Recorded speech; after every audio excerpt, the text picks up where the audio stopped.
ಶ್ರೀಲಂಕಾದಲ್ಲಿ ದಿತ್ವಾ ಚಂಡಮಾರುತದ ಅಬ್ಬರ. ಶ್ರೀಲಂಕಾದಲ್ಲಿ ಸಾವಿನ ಸಂಖ್ಯೆ 334ಕ್ಕೆ ಏರಿಕೆ. ಪ್ರವಾಹ, ಭೂಕುಸಿತದಿಂದ 334 ಜನ ಸಾವು, 370 ಜನ ನಾಪತ್ತೆ. 2.66 ಲಕ್ಷ ಕುಟುಂಬಗಳ 9.68 ಲಕ್ಷ ಜನರಿಗೆ ಸಂಕಷ್ಟ. ಸಂತ್ರಸ್ತರ ನೆರವಿಗಾಗಿ 919 ಪುನರ್ವಸತಿ ಕೇಂದ್ರಗಳ ನಿರ್ಮಾಣ.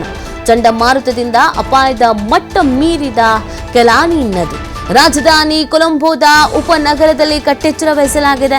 ಶ್ರೀಲಂಕಾದಲ್ಲಿ ಸಿಲುಕಿದ್ದ 400 ಭಾರತೀಯರ ರಕ್ಷಣೆ. ಭಾರತೀಯ ವಾಯುಪಡೆಯಿಂದ ಪಾಕ್ ಪ್ರಜೆಯ ರಕ್ಷಣೆಯನ್ನ ಮಾಡಲಾಗಿದೆ. ಈ ಚಂಡಮಾರುತದ ಅಪಾಯದಿಂದ ಸಾಕಷ್ಟು ರೀತಿಯಾದಂತಹ ಅನಾಹುತಗಳು, ಅವಘಡಗಳು ಸಂಭವಿಸ್ತಾ ಇದೆ. ಅನೇಕ ಸಾವು ನೋವುಗಳು ಸಂಭವಿಸ್ತಾ ಇರುವಂಥದ್ದು. ಕೆಲವರು ನಾಪತ್ತೆ ಆಗ್ಬಿಟ್ಟಿದ್ದಾರೆ.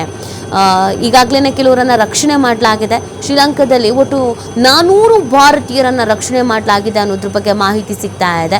ಇದು ದಿತ್ವಾ ಚಂಡಮಾರುತದ ಅಬ್ಬರ ಎಫೆಕ್ಟ್. ಶ್ರೀಲಂಕಾದಲ್ಲಿ ಸಾವಿನ ಸಂಖ್ಯೆ 334ಕ್ಕೆ ಏರಿಕೆ ಆಗಿದೆ ಅನ್ನೋದು ಗೊತ್ತಾಗ್ತಾ ಇದೆ.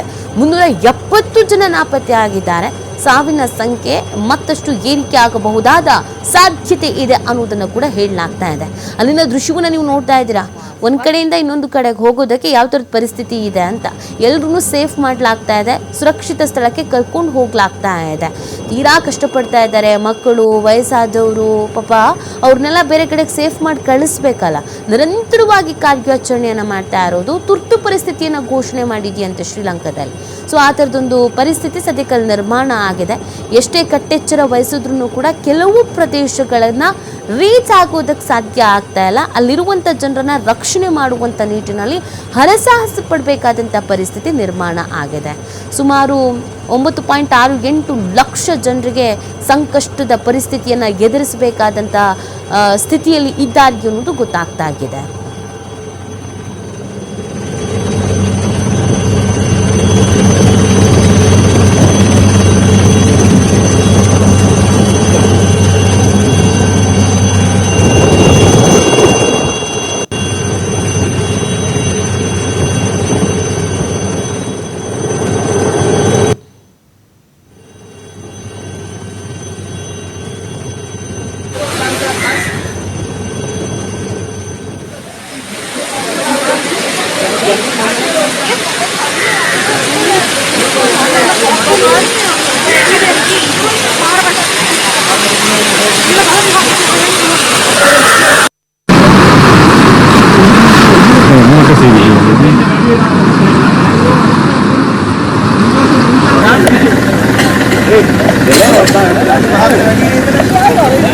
ಭಾರತ